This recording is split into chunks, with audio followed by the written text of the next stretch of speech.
Hello friends, मैं दीपक कुमार मिश्रा आप सभी लोगों का बहुत बहुत स्वागत करता हूं अपने फेसबुक यूट्यूब चैनल पे। आज हम लोग बहुत इंपॉर्टेंट चीज को देखने जा रहे हैं, यानी कि डेली जो करंट अफेयर्स है उसी को हम लोग आगे बढ़ाने वाले हैं। आज हम लोग 5 और 6 जनवरी दोनों का देखेंगे, दोनों का इंपॉर्टेंट सब चीज देखेंगे। क्वेश्चन जो आया हुआ है हाल के दिनों में जो घटना हुई है विश्व और देश में, चाहे वो बिहार में हो, कहीं भी घटना घटित हुई है तो उसको हम लोग देखेंगे, जिसका इंपॉर्टेंस है। कोई भी राज्य हो, देश हो या विश्व हो, जहां भी घटना, जो भी घटना घटती है उसको हम लोग विश्लेषण करते हैं। तो उसी को हम लोग आगे बढ़ाते हुए, आगे बढ़ाने से पहले आप लोगों को हम बोलना चाहते हैं कि आप लोग बिहार पुलिस का जो दौर फिजिकल आपका आ रहा है उसके लिए, और हो भी रहा है, लड़की लोग का तो हो भी रहा है और लड़का लोग का भी जनवरी से शुरू हो है, तो उसके लिए हमको ध्यान से देखना पड़ेगा कि कभी भी हार नहीं मानना है। और अच्छे से, जब इतना दिन से आप मेहनत कर ही रहे हैं तो लास्ट में आपको घबराना भी नहीं है और अच्छे से आपको सक्सेस करना है, अच्छे से आपको क्वालिफाई करना है और अच्छे मार्क्स के साथ फिजिकल को पास करना है, तभी आपका मेरिट बनेगा। तो आज हम लोग देखते हैं डेली करंट अफेयर्स को हम लोग देख रहे हैं, बहुत ही इंपॉर्टेंट टॉपिक है। तो पहला क्वेश्चन देखते हैं आज का हम लोग पहला क्वेश्चन देखते हैं। हाल ही में विश्व ब्रेल दिवस कब मनाया गया है? बहुत इंपॉर्टेंट क्वेश्चन आता है। हाल ही में विश्व ब्रेल दिवस कब मनाया जाता है या कब मनाया? ये मनाया तो जाता है 4 जनवरी को प्रतिवर्ष, और इस साल भी 4 जनवरी को ही मनाया गया है। हाल ही में विश्व ब्रेल दिवस कब मनाया गया है? तो 4 जनवरी को मनाया गया। बहुत इंपॉर्टेंट क्वेश्चन आता है। ये विश्व ब्रेल दिवस 4 जनवरी को मनाया जाता है। इसको लुईस ब्रेल का जन्म जयंती भी कहते हैं। क्या कहते हैं? लुईस ब्रेल का इनको जयंती भी कहा जाता है और प्रतिवर्ष ये 4 जनवरी को मनाया जाता है, क्योंकि लुईस ब्रेल जो नाम के व्यक्ति थे, उन्होंने 15 वर्ष, अपने जो 15 वर्ष की अवस्था में ही दृष्टि बाधित, जो आंख के कारण देख नहीं पाते थे, आंख दृष्टि बाधित थे, उनके लिए स्पर्श प्रणाली का निर्माण किया था। मतलब उसको आहट से उसको पता चल जाता था कहाँ पे जाना है, कहाँ पे क्या है। उनको इसके लिए स्पर्श प्रणाली का इन्होंने शुरुआत किया था और उनका भी उम्र 15 वर्ष था। तो लुईस ब्रेल ने 15 वर्ष की अवस्था में एक ऐसा प्रणाली का स्टार्टिंग किया था जिसको हम लोग बोलते हैं स्पर्श प्रणाली। तो उसको हम लोग इसी कारण से 4 जनवरी को मनाते हैं विश्व ब्रेल दिवस। क्लियर है? दूसरा क्वेश्चन आते हैं। ये क्वेश्चन एग्जाम में उठता है, ये प्राय एग्जाम में उठता है। विश्व ब्रेल दिवस कब मनाते हैं? 4 जनवरी को। वेरी वेरी इंपॉर्टेंट क्वेश्चन है। आप लोग दिवस में एक क्वेश्चन, 2 क्वेश्चन हमेशा उठता है एग्जाम में, आपका उठना ही उठना है। इसीलिए हम लोग पूरे अच्छे से उसको पढ़ाते हैं कि कोई भी क्वेश्चन आपका छूट नहीं पाए। तो बहुत इंपॉर्टेंट चीज है। दूसरा क्वेश्चन आते हैं, ये भी इंपॉर्टेंट है। हाल ही में जारी NTCA नेशनल टाइगर वाला है, ये की रिपोर्ट के अनुसार वर्ष 2025 में कितने बाघों की मौत हुई है? 166 बाघ की मौत हुई है भारत में। तो 166 बाघ यानी टाइगर की मौत हुई है भारत में, ये वर्ष 2025 में के अनुसार, यानी 2025 में 166 बाघ भारत में मरे हैं। एक्चुअली भारत में जो होता है ना कि विश्व में जो बाघ की संख्या है, सबसे ज्यादा आबादी भारत में है, इसका क्लियर है। लेकिन बाघ का मरना, टाइगर का मरना, ये दिखाता है कि अभी भी इनका रख रखाव सही से इनके लिए नहीं है, सुविधा अभी भी पर्याप्त नहीं है, उनको करना पड़ेगा। ठीक है। और हम लोग कल ही पढ़ चुके थे क्वेश्चन की टाइगर स्टेट के रूप में 33 साल के बाद गुजरात का फिर से आ गए हैं, टाइगर स्टेट के रूप में जाना जाने लगा है। क्लियर है? अब इसमें देखते हैं प्रोजेक्ट टाइगर की शुरुआत कब हुई थी। वेरी वेरी इंपॉर्टेंट क्वेश्चन आता है। ये प्राय क्वेश्चन ये उठवे करता है। कहने का मतलब है कि ये क्वेश्चन उठेगा ही उठेगा। और हाल के वर्षों में क्या 20 साल, 30 साल, 40 साल जब भी बोले तो इससे प्राय क्वेश्चन ये आता है। ये प्राय क्वेश्चन आया हुआ है। प्रोजेक्ट टाइगर हमेशा पूछता है, वेरी वेरी इंपॉर्टेंट क्वेश्चन है। तो कब हुआ था? अप्रैल में हुआ था 1973। कब हुआ था? अप्रैल 1973। बहुत इंपॉर्टेंट क्वेश्चन है, VVI क्वेश्चन है। जब हम लोग टाइगर देखिए लिए, तो अब हम लोग प्रोजेक्ट एलिफेंट की शुरुआत भी देख लेते हैं। प्रोजेक्ट एलिफेंट यानी हाथी, प्रोजेक्ट एलिफेंट की शुरुआत 1992 में हुआ है। क्लियर है? ये सब जो है ट्रेडिशनल क्वेश्चन है, बहुत इंपॉर्टेंट क्वेश्चन है, ये सब आता है एग्जाम में, ये सब करंट अफेयर से हट के है, लेकिन उसी से रिलेटेड है। 1973 में प्रोजेक्ट टाइगर की शुरुआत हुई थी, अप्रैल 1973, और प्रोजेक्ट एलिफेंट की शुरुआत, दोनों वीवीआई क्वेश्चन है, 1992 ईस्वी में प्रोजेक्ट एलिफेंट की शुरुआत हुई थी। क्लियर है? नेक्स्ट आते हैं तीसरा नंबर क्वेश्चन। तीसरा भी इंपॉर्टेंट ही है, बहुत ज्यादा इंपॉर्टेंट है। तीसरा नंबर क्वेश्चन है, हाल ही में वित्त वर्ष यानी फाइनेंशियल ईयर 2026 में भारत के निवेश चार्ट में सर्वोच्च स्थान किस राज्य को प्राप्त हुआ है? कहने का मतलब है सबसे ज्यादा निवेशक किस राज्य में आए हैं, आकर्षण किस राज्य में हुए हैं? तो ये आंध्र प्रदेश।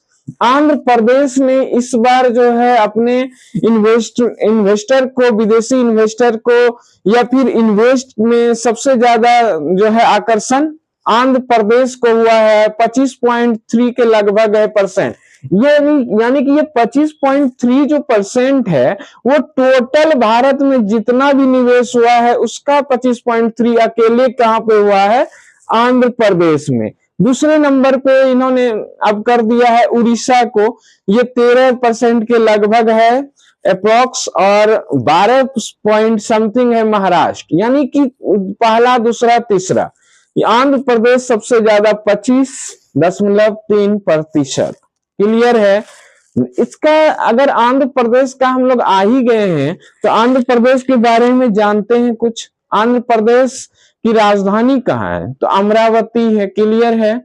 आंध्र प्रदेश की राजधानी अमरावती है, और अभी नया बना है राजधानी, पहले हैदराबाद हुआ करता था। तेलंगाना जानते हैं कि हम लोग 2 जून 2014 ईस्वी में अलग हुआ था, आंध्र प्रदेश से तेलंगाना अलग हुआ, और वहां पे अभी कांग्रेस पार्टी की सरकार है, यहाँ पे चंद्रबाबू नायडू हैं टीडीपी के। तो बहुत इंपॉर्टेंट है, सीएम है चंद्रबाबू नायडू।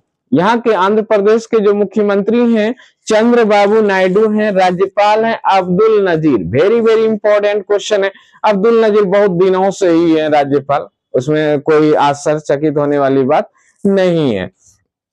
नेक्स्ट आते हैं चौथा नंबर क्वेश्चन, बहुत इंपॉर्टेंट ये भी है। हाल ही में भारत का पहला सरकारी अस्पताल आधारित एआई आर्टिफिशियल इंटेलिजेंस क्लिनिक कहां स्थापित किया गया है? तो ये ग्रेटर नोएडा में है। हाल ही में भारत का पहला सरकारी अस्पताल आधारित एआई आर्टिफिशियल इंटेलिजेंस क्लिनिक जो है कहां स्थापित किया गया? तो ये है आंसर, ग्रेटर नोएडा। तो यहाँ पे बड़ा ही बहुत सारा चीज को स्थापित किया गया, जैसे हम लोग मोबाइल वगैरह का जो हम लोग देखते हैं, ग्लास व्लास लगाते हैं, वो भी यहीं पे विकसित किया जाता है, और भी जगह किया जाता है, लेकिन इस यहाँ पे फेमस है ग्रेटर नोएडा, बहुत ज्यादा फेमस। नेक्स्ट है 5वां नंबर क्वेश्चन है, बहुत इंपॉर्टेंट है। हाल ही में किस राज्य सरकार ने स्कूलों में अखबार पढ़ना अनिवार्य किया है? हाल ही में किस राज्य सरकार ने अखबार पढ़ना अनिवार्य कर दिया स्कूलों में? तो ये किसने किया है? राजस्थान सरकार ने हाल ही में। लेकिन अगर इससे पहले बोले किसने किया है, तो यूपी ने कर दिया है, उत्तर प्रदेश। तो अब हम लोग देखते हैं, उत्तर प्रदेश के तो देखे ही थे कि यूपी के जो मुख्यमंत्री हैं योगी आदित्यनाथ है, आनंदीबेन पटेल गवर्नर हैं, उनके बारे में तो लखनऊ है राजधानी, ये सारा चीज हम लोग देखे थे। अब हम लोग राजस्थान के बारे में देखते हैं क्लियर होके।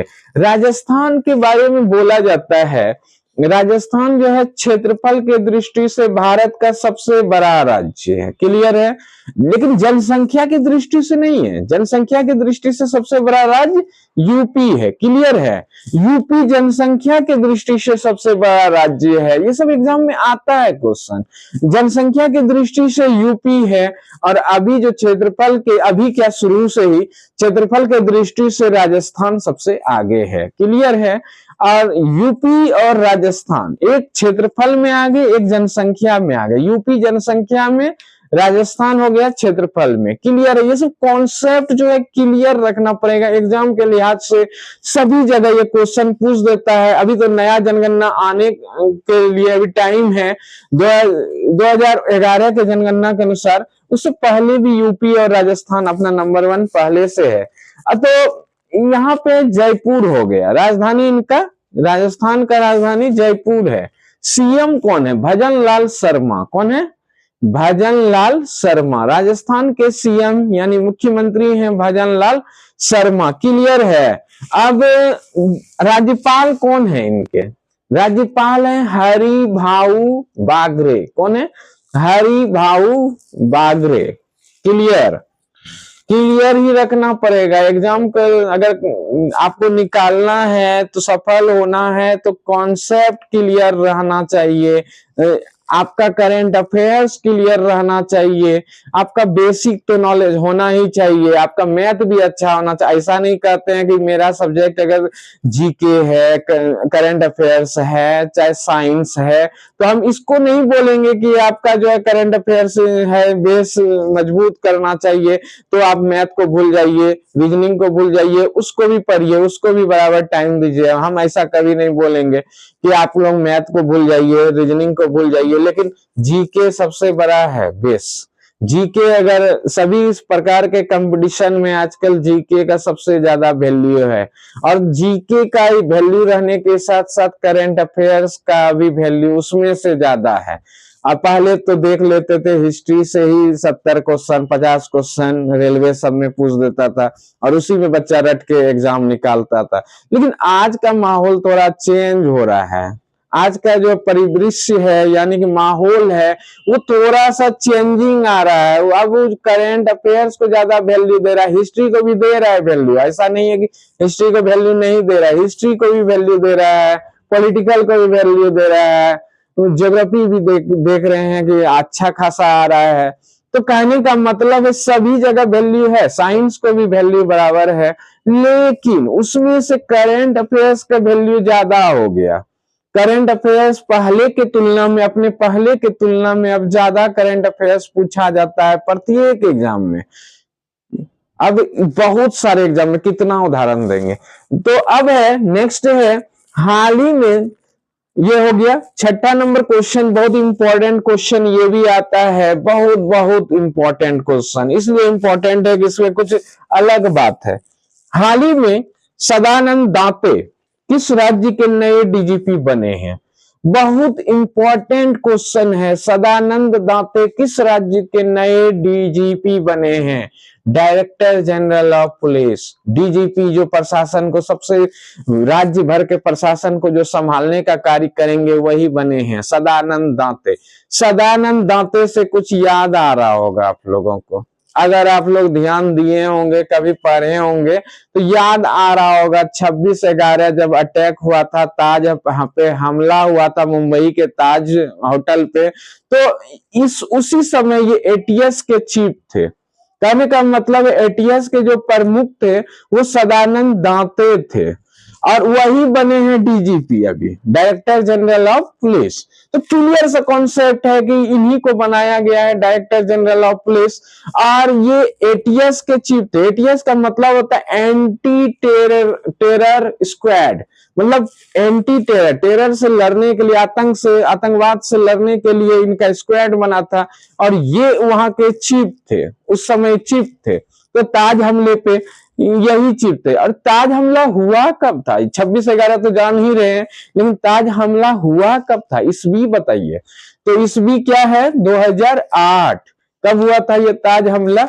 2008 में। इधर लिख देते हैं, बहुत इंपॉर्टेंट क्वेश्चन है।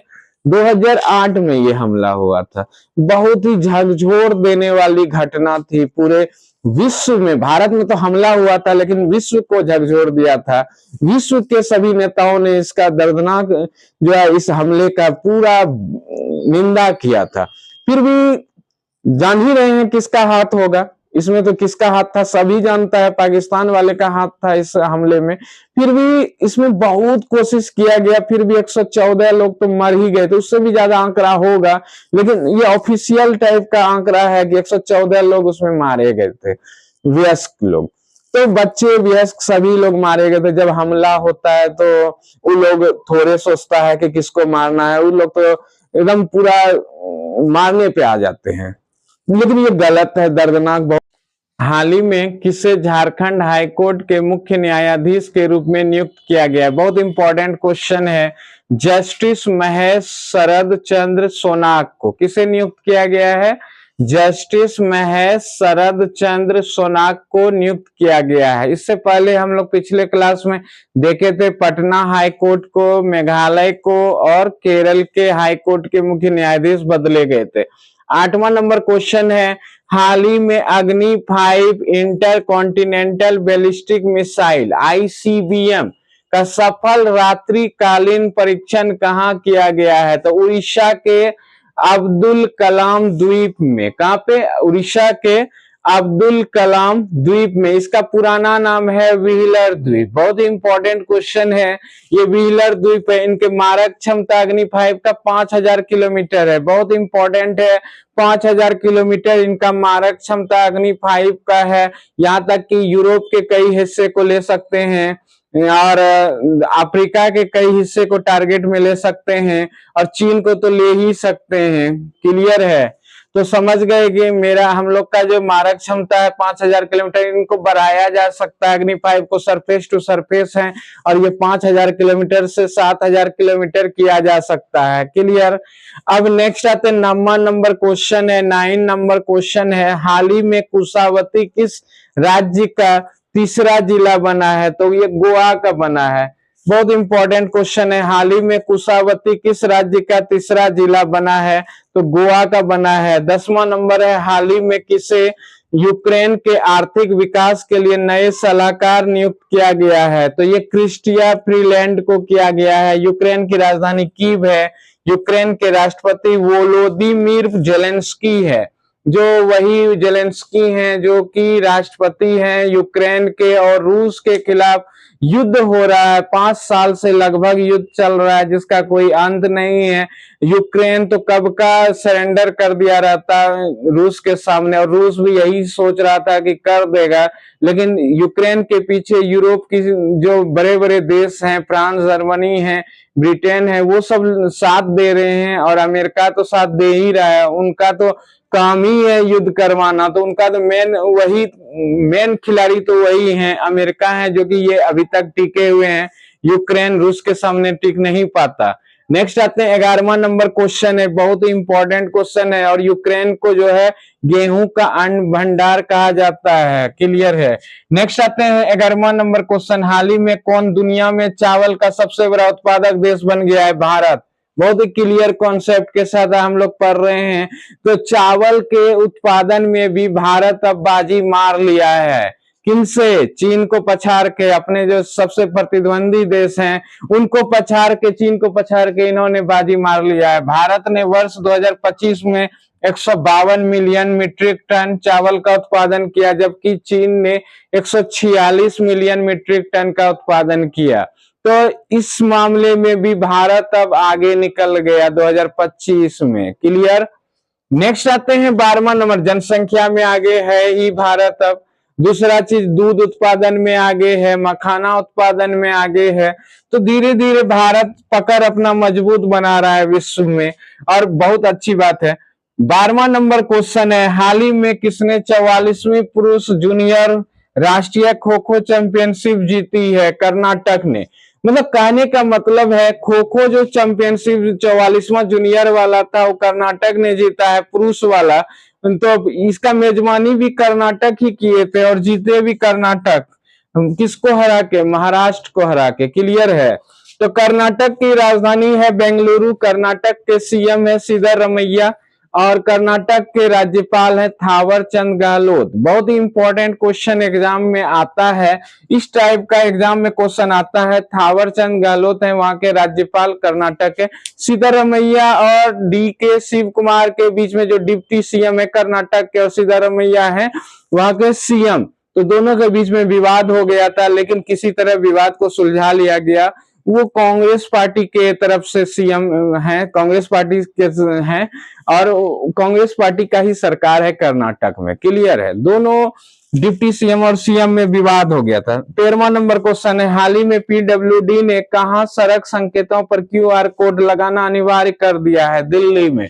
तो क्यूआर कोड जो है उन्होंने लगाना अनिवार्य कर दिया। क्यूआर कोड इसलिए लगाया जाता है जहां पे खतरे के निशान होते हैं, चाहे वो कोई सिग्नल होता है, तो वहां पे क्यूआर कोड लगाना अनिवार्य कर दिया गया, ताकि कोई भी गड्ढा वगैरह कुछ भी दिखे तो वो ऐप से जोड़ दिया जाएगा। पीडब्ल्यूडी विभाग के ऐप से क्यूआर कोड को जोड़ा जाएगा, जिससे कि पता चलेगा, सिग्नल से पता चल जाएगा। तो ये आज हम लोग करंट अफेयर्स को बहुत ही बारीकी से देखे, 5 से 6 जनवरी दोनों करंट अफेयर्स बहुत ही अच्छे से देखे, इंपॉर्टेंट सब क्वेश्चन को देखे। अब हम लोग मिलेंगे नेक्स्ट वीडियो में। आप सभी का बहुत बहुत धन्यवाद, आप सभी का बहुत बहुत सपोर्ट है, आप सभी लोग को बहुत बहुत धन्यवाद देते हैं।